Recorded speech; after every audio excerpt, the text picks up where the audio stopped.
안녕하십니까 여러분. 민간경비론 2015년 기출문제를 풀어보도록 하겠습니다. 기본 강의를 이수에 따른 전자에 빠른 속도로 풀어나가도록 하겠습니다.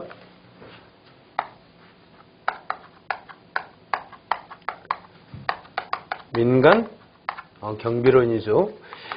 지금 41번도 민간경비, 그 다음에 민간경비라는 건 뭔가요? 반대적인 개념이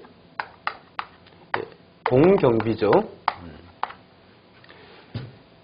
이 공경비라는 것은 국가에서 시행하는, 즉 경찰 등에 의한 경비의 활동을 우리가 공경비 이렇게 하죠.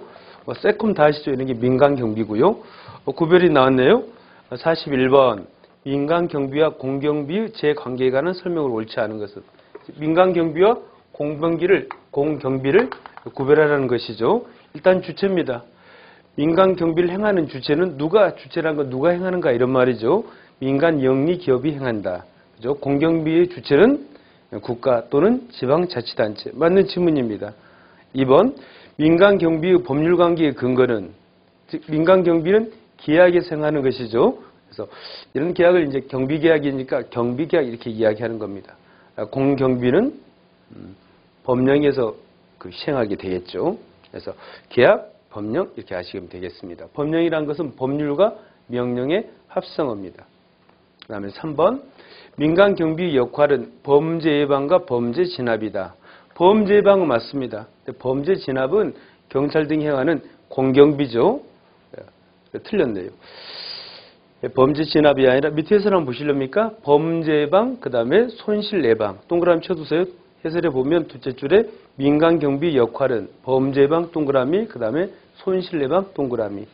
근데 공경비는 범죄 예방 플러스 범죄 진압. 그래서 범죄 예방, 범죄 진압 동그라미. 주의하실 것은 범죄 예방은 민간경비나 공경비나 공통되는 역할이라는 걸 좀 알아두세요. 범죄 예방은. 그래서 범죄 진압 때문에 틀린 지문이네요. 공경비는 범죄 예방과 손실 예방이다. 맞는 범죄 예방은 지금 맞는데 손실 예방은 틀렸죠. 그래서 공경비는 범죄 예방과 범죄 진압 이렇게 바꾸셔야 되겠습니다. 4번 민간경비의 직접적인 목적은 사익을 보호하는 것이죠. 민간경비를 받는 사익을 보호하는 것이고, 공경비는 공익 앤드 그 다음에 사익을 보호한다. 이렇게 알아두세요. 그래서 공익이라는 건 뭐냐면 써두시기 바랍니다. 사회질서 유지라든지 이런 것들이 공익이 되겠습니다. 오케이. 그 다음에 사익 같은 것은 개인의 생명이나 신체라든지 재산을 보호하는 걸 말합니다. 써두시기 바랍니다. 공익, 사회질서 유지. 그 다음에 사익은 개인의 생명, 신체, 재산 보호. 그러니까 둘 다 공통적인 것은 뭐냐면 사익은 보호합니다. 공경비든 민간경비든. 그런데 공익만 들어있는 것은, 공경비에는 공익만 들어있는 것은 공경비라는 걸 좀 알아두세요. 아시겠어요? 공통적인 것은 공경비나 민간경비나 사익은 보호한다. 그런데 공익이 들어있는 것은 공경비에만 들어있다. 이렇게 알아두시면 되겠습니다. 맞는 지문입니다. 답은 3번을 체크하시면 되겠습니다. 수익자 부담이론. 수익자 부담이론이라는 것은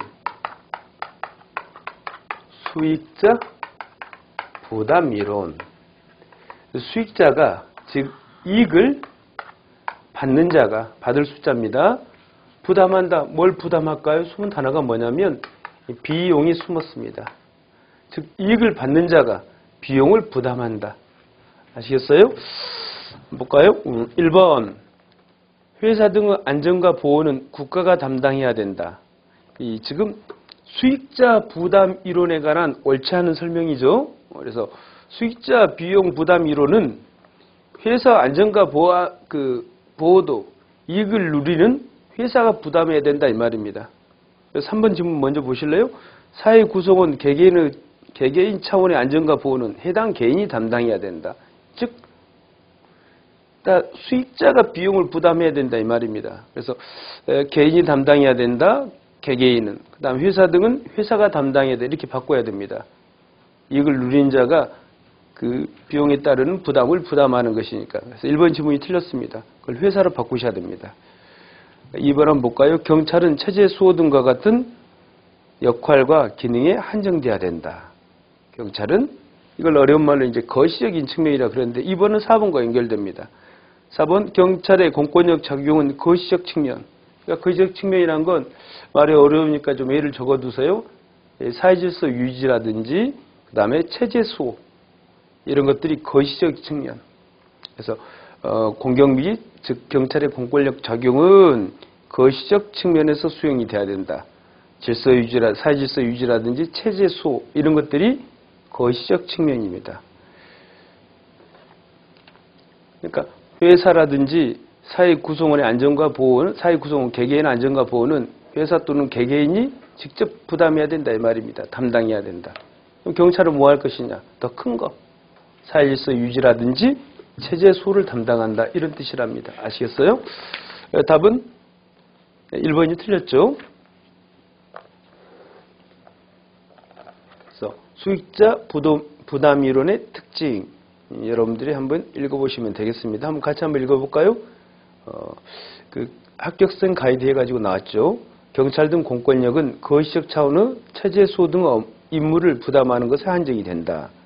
개인이나 조직의 안전 및 보호는 이익을 누리는 어려운 말로 하면 수혜자인 개인이나 조직이 또는 회사 같으면 회사가 그 비용을 부담한다. 다음에 자본주의 입장에서 대두된 것이다. 경찰권 등은 공조직적 임무를 담당한다.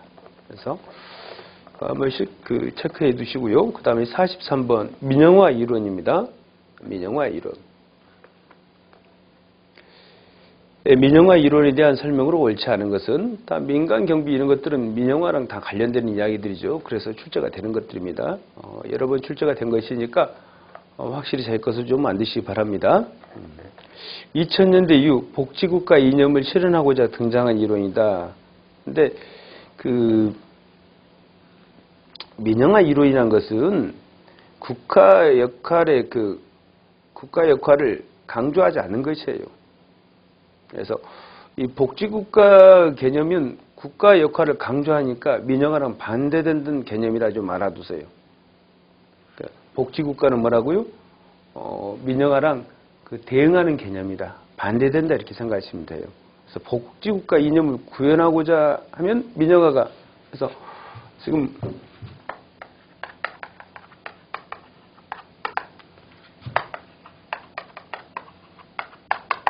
얘는요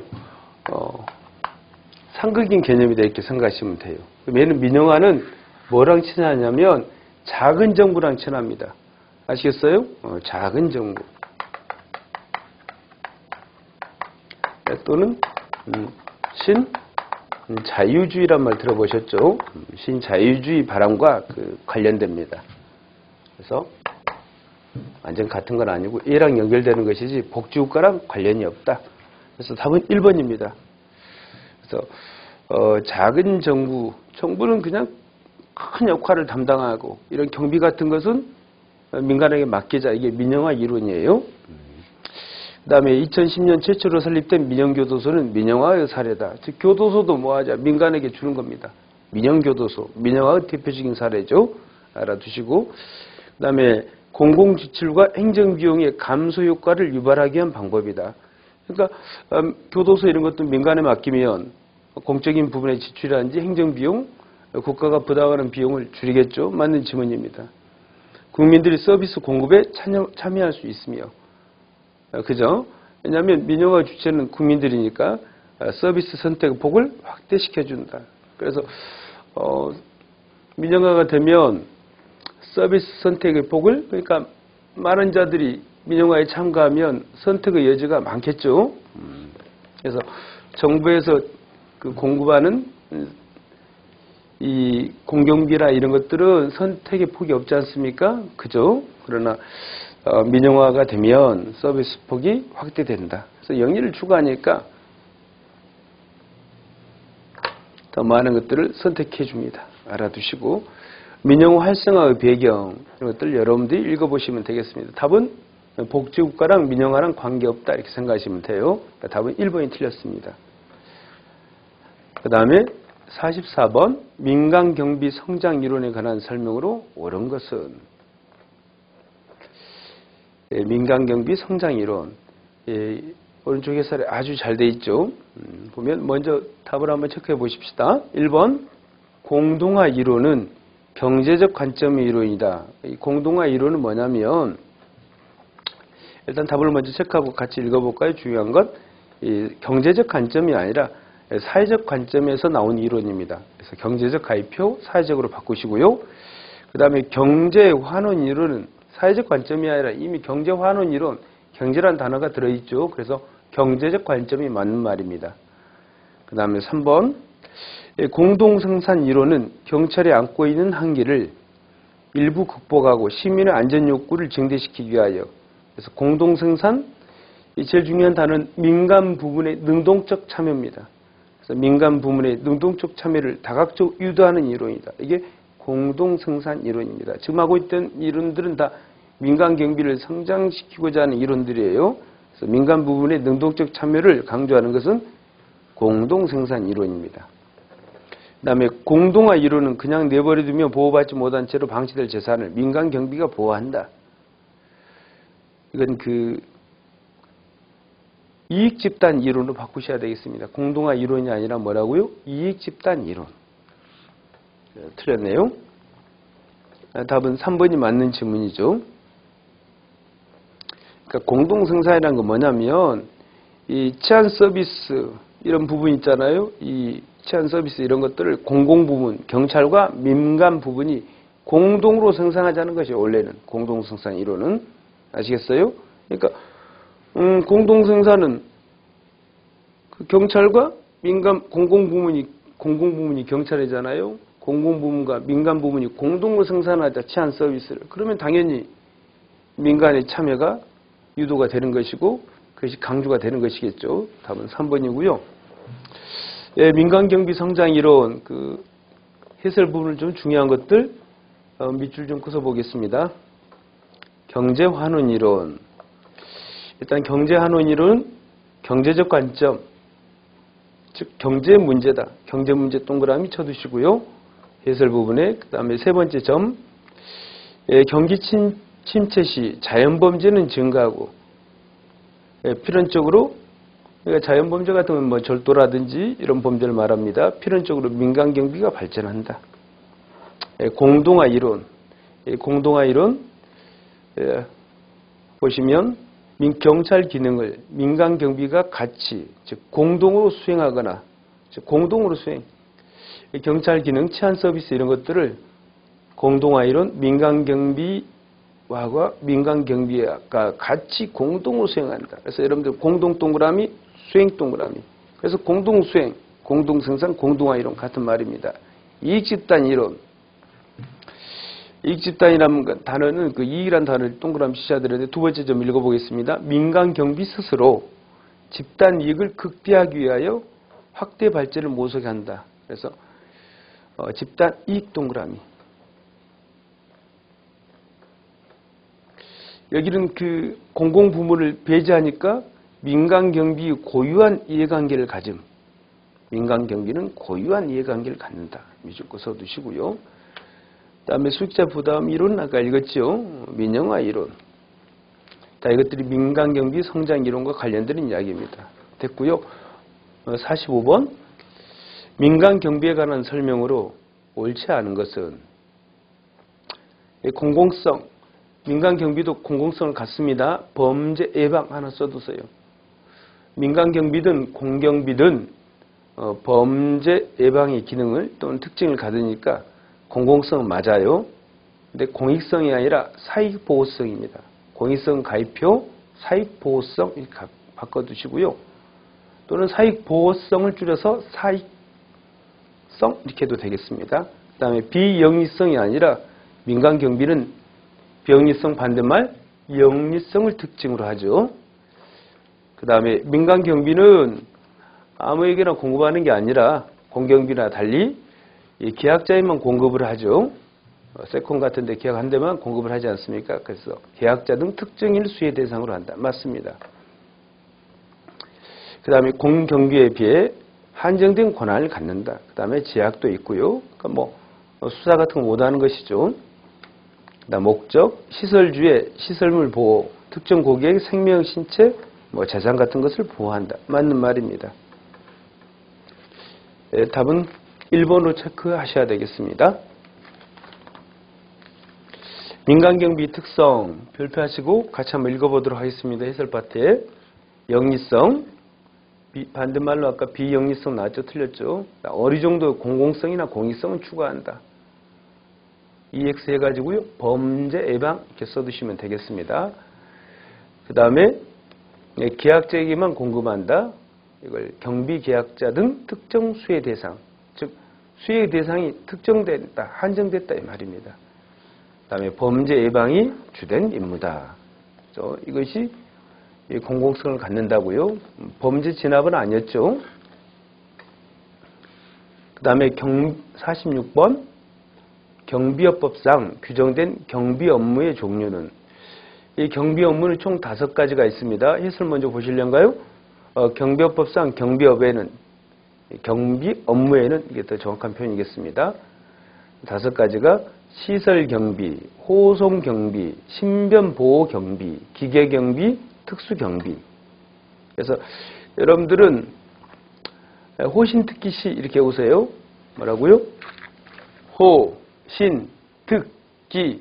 특기가 뭐냐? 호신하는 것이에요. 몸 보호하는 거 호신이라 그러죠. 호, 신, 특, 기, 시.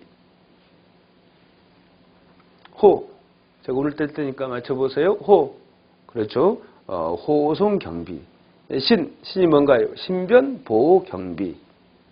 그러니까 경비를 날려버리고 여러분들은 호신경비, 호신특기, 호가 뭐라고요? 호송, 신변보호, 그 다음에 특수, 그 다음에 기계, 그 다음에 시가 뭐예요? 시설경비. 그래서 호신특기시 이렇게 오시기 바랍니다. 5가지. 호신특기시에 들어있는 게 바로 뭐예요? 예, 기계경비. 답은 2번이죠. 호신특기시. 이렇게 오십니다. 호신특기. 호신특기시. 예, 답은 2번으로 하시면 되겠어요. 그 다음에 47번. 우리나라 민간경비여부 발전 과정에 관한 설명으로 옳지 않은 것은, 용역경비업법은 62년에 주한 미 8군의 용역경비를 실시하기 위하여 제정됐다. 이렇게 나왔는데, 이 용역경비업법은 해설 보시려면 76년에 제정됐습니다. 62년에 제정된 것은 청원경찰법이다. 이렇게 좀 알아두세요. 62년에 청원경찰법이 제정이 되었다. 그 다음에 76년에 용역경비업법이 제정이 되었다. 물론 주한 미 8군에서 이제 군납과 관련돼서 어느 정도 용역경비랑은 관련이 있습니다. 용역경비법 자체는 1976년도에 제정됐다는 것, 62년에 제정된 것은 청원경찰법이다. 이런 부분이 좀 어렵죠. 자꾸 익히시면 충분하겠습니다. 나머지 맞는 지문이지만 한번 읽어보도록 할까요? 1960년부터 70년대 청원경찰에 의한 국가 주요 기관 산업체의 경비가 주를 이었다. 70년대는 청원경찰은 자체 경비에 해당이 되죠. 국가 주요 기관 산업체의 경비. 그러니까 이 국가 주요 기관 산업체에서 스스로 청원경찰을 고용해서 경비를 한 겁니다. 자체 경비. 그다음 80년대 대기업의 참여로 민간 경비 산업은 본격적으로 발전하기 시작했다. 그 다음에 맞는 질문을 알아두시고요. 2001년 경비업법 개정으로 특수경비원 제도가 도입되었으며 청원경찰, 그 다음에 민간경비 이원화 문제가 대두되었다. 맞는 질문입니다. 답은 1번으로 하시겠습니다. 48번. 일본의 민간경비에 관한 설명으로 옳지 않은 것은, 일본의 민간경비 2차 세계대전 이전입니다. 이전. 이후가 아니에요. 야경, 순시, 보안원 등의 이름으로 기약경비를 실시하였다. 2차 세계대전 이전에는요, 공공기관에 의해서도, 국가가 공공기관이죠. 충분히 사회치안이 잘 되었습니다. 그래서 이 기약경비에 대한 관심이 별로 없었어요. 아시겠어요? 겨우 되는 게 일본 산업체에서 야경, 순시, 보안원 등의 이름으로 자체 경비를 실시한 겁니다. 그래서 야경, 순시, 보안원 등의 이름으로 계약 경비가 아니라 자체 경비. 그죠? 그래서 계약 경비가 아니라 자체 경비로 바꾸셔야 되겠습니다. 어디서? 1번 산업체에서. 일본의 산업체에서는 2차 세계대전 이전에는 자체적으로 뭐 했다? 스스로 야경, 순시, 보안원 등의 이름으로 자체 경비를 시행했다는 것 알아두시면 되겠습니다. 그 다음에 1902번 지문, 답 1번 틀렸습니다. 계약 경비를 자체 경비로 바꾸시고요. 2번 1964년 동경올림픽 선수촌 경비를 계기로 민간 경비 역할이 널리 인식되었다. 맞는 지문이고요. 그 다음에 1970년 오사카 만국 박람회 엑스포 개최 시 민간 경비가 투입되었다. 익히시면 되겠습니다. 그 다음에 일본의 이 민간 경비가 80년대 넘어와 가지고요. 한국과 중국에 진출하였다. 맞는 질문들입니다. 답은 1번 하시면 되겠습니다. 49번. 우리나라 민간 경비 산업에 관한 설명으로 옳지 않은 것은 보시면 경비회사 수나 인원면에서 기계 경비보다는 인력 경비에 대한 의존도가 높다. 맞는 질문입니다. 기계 경비보다는 인력 경비의 의존도가 높다. 기계, 인력 동그라미 쳐두시고요. 그 다음에 국가 중요시설의 효율성 제고 방안으로 특수 경비원 제도가 도입되었다. 청원 경찰의 입지가 축소되었다. 그래서 맞는 질문입니다. 특수 경비원 제도가 도입됨으로써 청원 경찰의 입지가 축소되었다. 그 다음에 3번은 상식으로도 그 답으로 맞출 수 있는 질문이네요. 2000년대 어려움을 겪던 기존의 영세한 민간 경비업체들이 대기업의 경비시장 진출을 환영하였다. 환영한 게 아니라 영세업체들은 그럼 몰락하겠죠. 마치 그 대형마트가 들어서면은 골목 상권이 죽어가지고 동네 슈퍼들이 반발하듯이 그래서 환영이 아니라 반발로 바꾸셔야 되겠습니다. 그래서 회사는 뭐 무조건 반기는 분위기는 아니었다 했는데 환영보다는 반발하였다. 이걸로 바꾸시는 게 더 정확한 표현이 되겠습니다. 아시겠어요? 그다음에 경찰도 민간 경비업을 지도 육성하고 있다. 맞는 질문으로 푸시면 되겠습니다. 답은 49번은 3번 하시면 되겠어요. 50번. 각국의 민간 경비 발전 과정에 관한 설명으로 옳지 않은 것은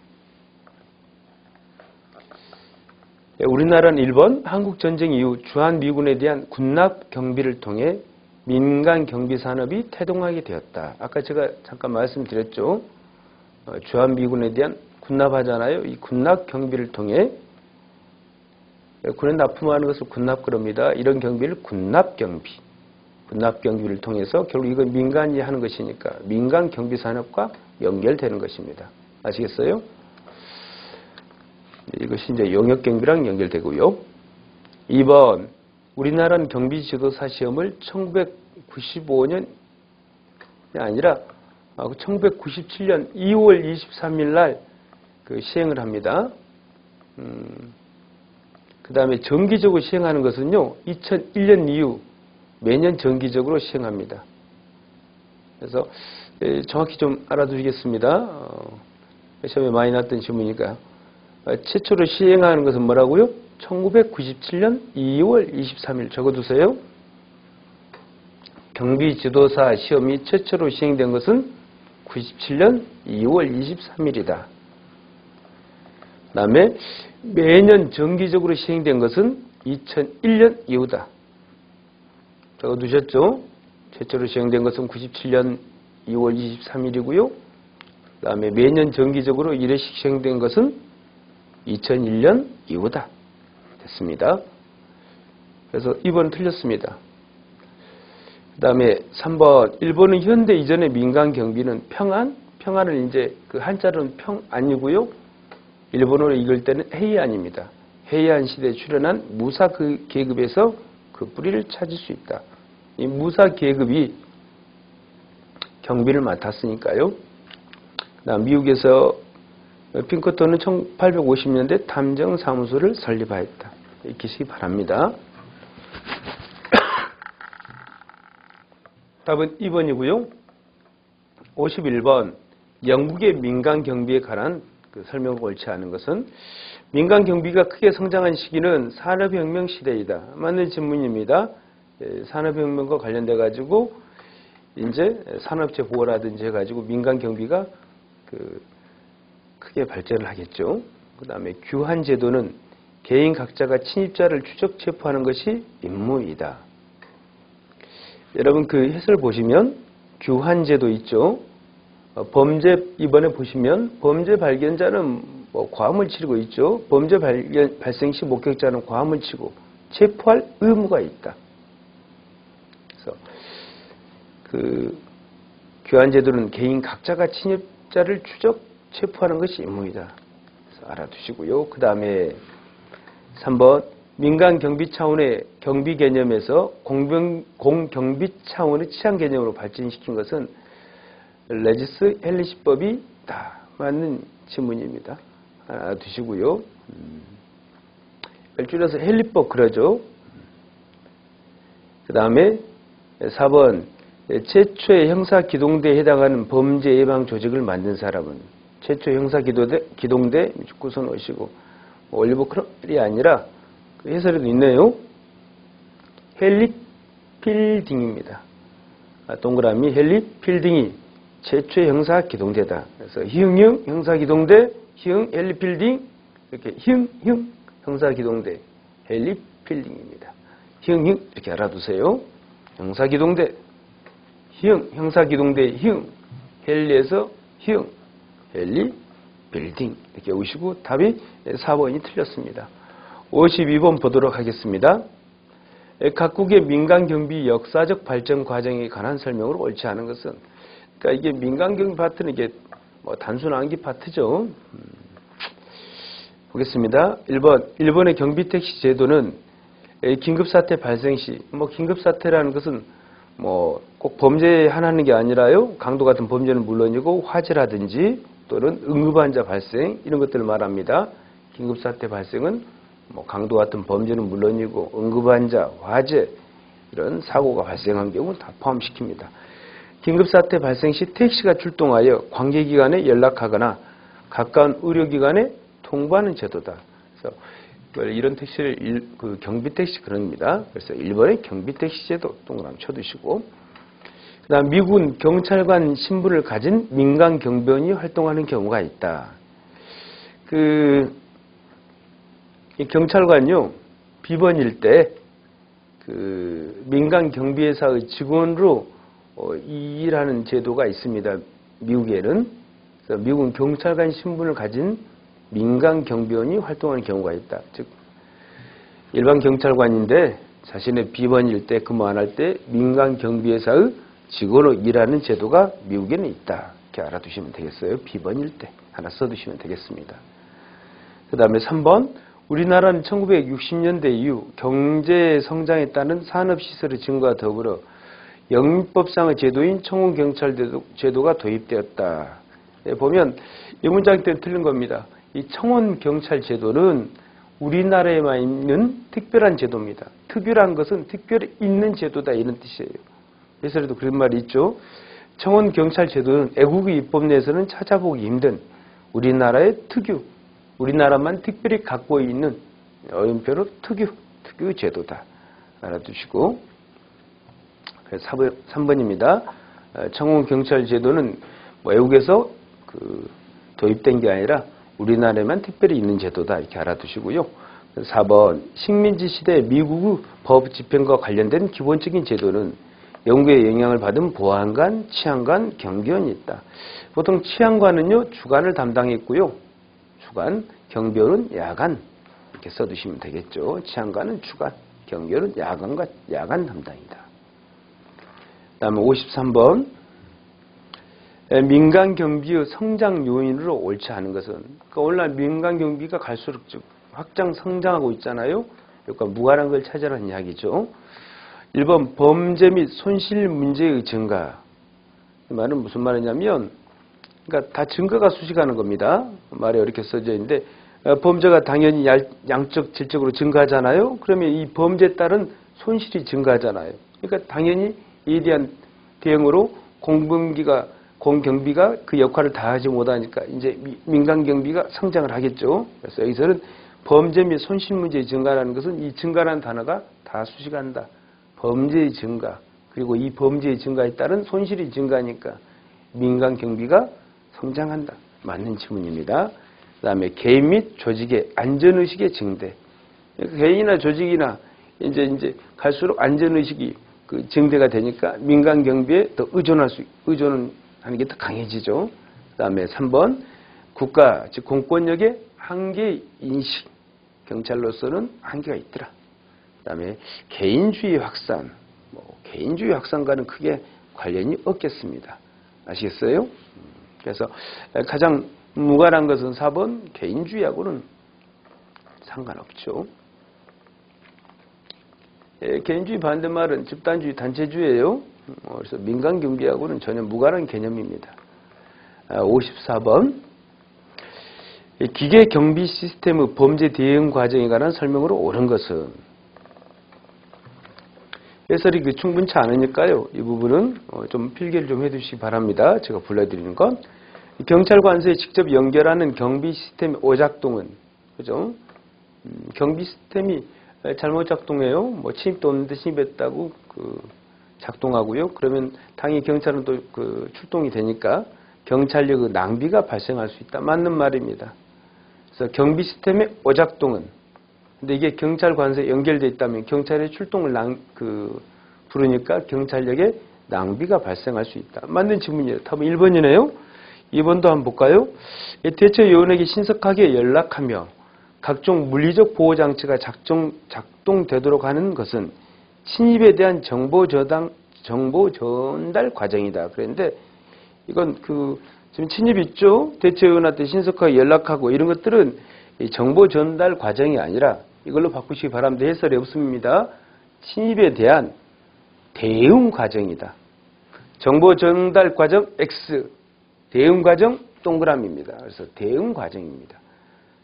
침입에 대한 정보 전달 과정이 아니라 침입에 대한 대응 과정, 이렇게 바꾸셔야지 맞는 지문이 되겠습니다. 그 다음에 경비업 법령상 관제시설에서 경보를 수신한 경우 늦어도 몇 분, 30분이 아니라 25분입니다. 경비업법 시행령 7조에 있죠. 30분이 아니라 5분 이내 도착할 수 있는 25분이죠. 30분이 아니라 뭐라고요? 25분 이내에 도착할 수 있는 대응체계를 갖춰야 된다. 그래서 30분 가입표 25분으로 바꾸시면 되겠습니다. 4번, 기계경비 시스템은 순서를 지금 적어놨는데 순서가 바뀌었어요. 1번, 2번, 3번을 좀 붙여보도록 하겠습니다. 1. 불법 침입에 대한 감지 및 경고. 당연히 이건 1이겠죠. 2. 이가 바로 뭐냐면 침입에 대한 대응은 3입니다. 3. 3이라고 써주세요. 침입에 대한 대응 3. 2가 뭐냐면 침입 정보가 전달이 되겠죠. 당연한 말입니다. 침입이 있으면 감지되고 경고가 되겠죠. 침입 정보가 전달이 되면 여기에 대해서 대응이 나와야 되겠죠. 그래서 침입 1, 침입에 대한 감지가 1이고요. 2가 침입 정보의 전달, 3, 침입에 대한 대응. 근데 순서가 바뀌었네요. 그래서 답은 1번 하시면 되겠습니다. 해설이 좀 없어가지고요. 제가 한 대로 좀 뽑아주시면 좋겠습니다. 55번 경비 중에 기계경비네요. 기계경비에 관한 장점, 단점으로 오는 것은 유지 보수에 적지 않은 비용과 전문 인력이 요구된다. 단점, 장점이란 말 안 써놨지만 기계경비는 당연히 많은 비용과 전문가, 즉 전문 인력이 요구됩니다. 이건 맞는 질문인데 단점이 되겠습니다. 기계경비보다 단점이다. 오케이. 맞는 질문이고 2번, 단기적으로 비용이 적게 든다. 그렇지 않죠. 초기 비용이 많이 듭니다. 그래서 적게가 아니라 많게 드는 단점이 있다. 이렇게 바꾸셔야 되겠습니다. 단기적으로 설치 비용이 많이 든다는 단점이 있다. 그 다음에 3번, 기계경비를 통해서는 야간에, 즉 시간적 취약된 야간에 경비효율이 현저히 감소하는 게 아니라 야간 경비효율이 좋다는 장점이 있겠죠. 해설은 여긴 잘 나왔네, 이 부분은. 그래서 현저히 감소가 아니라 야간 경비효율이 좋다. 기계한 경우.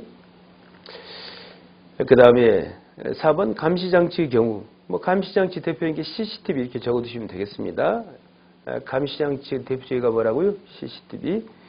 감시장치의 경우 감시 기록 유지가 어려워 사후에 범죄 수사 단서로 활용하기 어렵다. 그게 아니라 CCTV 같은 것은 기록을 저장 보관하죠. 그러니까 사후에, 여기서 사후는 범죄 이후에 범죄 수사 단서로 활용하기 쉽다는 장점이 있겠습니다. 그래서 틀린 질문이네요. 56번. 그래서 55번은 1번으로 체크하시면 되겠죠. 56번. 위험관리 과정을 순서대로 나열한 것은, 일단은 위험관리라는 개념을 좀 보실래요? 오른쪽에 그 위험관리 해설이 있죠. 의, 회사, 근로자, 대중, 환경 등의 보호를 위하여 위험도를 분석, 평가, 통제하여 이에 대한 관리 대책, 절차 등을 수립하는 것을 위험의 관리라 그런다. 좀 알아두시면 되겠고요. 그 다음에 특징, 표준 운영 절차를 개발, 운영하는 것이 중요하다. 다운표, 표준 운영 절차. SOP라고 적어져 있죠. 됐습니다. 한번, 그러면 위험 관리 과정, 순서가 나왔는데, 한번 볼까요, 여러분? 위험 요소의 확인, 여기다 1 이렇게 적어 두시고요. 두 번째, 위험 요소를 확인했으면 이제 분석을 해야 되겠죠. 니은에 있네요. 위험 요소의 분석 2. 그 다음에 우선순위 설정해야 되겠습니다. 그래서 우선순위 설정. 그 다음에 3. 그 다음에 위험 요소의 감소 4. 마지막으로 이제 그 안전성, 보안성의 평가가 있어야 되겠습니다. 평가는 언제나 제일 나중에 하는 것이 일반적이죠. 5. 디귿에 있네요. 평가 5. 답은 4번으로 하시면 되겠습니다. 그 다음에 57번. 다음에 해당하는 민간경비의 조직 운영 원리는 상관은 부하에게 권한의 일부를 위임하고 그 부하는 자기의 권한보다 작은 권한을 또 바로 밑의 부하에게 위임하는 등, 이게 등급화가 계층입니다. 답은 계층적 원리죠. 등급화 동그라미. 그러니까 상관, 그 다음에 그 밑에 부하, 또 그 밑에 부하, 계속 뭐예요? 권한의 일부를 위임하는 것이죠. 이걸 뭐라 본다고요? 계층과 같은 말이 등급화입니다. 그래서 등급화 과정이 나오는 순간 계층제 원리입니다. 계속 읽어볼까요? 이 등급화 과정을 통해 명령 복종 관계를 명확히 하고 명령이 조직의 정점에서부터 최하위에까지 도달토록 한다. 그래서 등급화 과정, 계층제 원리. 이 전문화의 원리란 말은요. 전문화의 원리 해설이 있긴 있네요. 구성원들이 제한된 범위에서 책임을 지고 업무를 수행하도록 하는 원리다. 그래서 이거 뭐냐면 이 전문가 한 사람에게 한 가지 주된 업무를 분담케 하는 것을 말합니다. 더 정확히 말하면 전문화의 원리는 뭐라고요? 전문가 한 사람에게 한 가지 주된 업무를 분담케 하는 것. 써두시면 좋겠습니다. 그 다음에 계층적 원리는 답이었고, 명령 통일 원리라는 것은 뭐냐면 한 사람이에요. 이 조직의 구성원 모두는 한 사람에게, 즉 한 사람은 상관에게 보고하고 이 명령도 한 사람은 상관이 명령을 내린다는 것입니다. 아시겠어요? 그래서 이 조직 구성원 모든 사람은 한 사람은 상관에게 보고하고 또 명령도 하달도 한 사람의 상관으로부터 명령이 하달되는 것을 우리가 명령 통일. 그래서 명령을 내린 사람은 한 사람이다. 명령을 보고받는 사람도 뭐다? 보고받는 사람도 한 사람. 그다음에 명령을 내린 자도 한 사람. 그러면 명령이 당연히 통일이 되겠죠. 이걸 명령 통일의 원리 그럽니다. 그 다음에 통솔 범위의 수, 통솔 범위의 원리. 뭐라 나왔나요? 한 명의 관리자가 능률적으로 통솔할 수 있는 인원의 수를 정해놓고 그 범위를 넘지 않도록 하는 원리다. 당연한 말이죠. 이건 통솔 범위를 정해놓고 통솔 범위를 넘지 않도록 하는 원리를 통솔 범위의 원리 그럽니다. 답은 2번으로 하시고요. 58번. 치안 서비스 순수 공공재 이론 중 다음 내용에 해당되는 특성은? 치안 서비스 이용에 있어서 추가 이용자의 추가 비용이 발생하지 않는다. 해설에 보시면 비경합성으로 되어 있죠. 한 사람이 서비스를 소모한다고 해가지고 다른 사람이 서비스 이용이 제한적이지 않는 특성이다.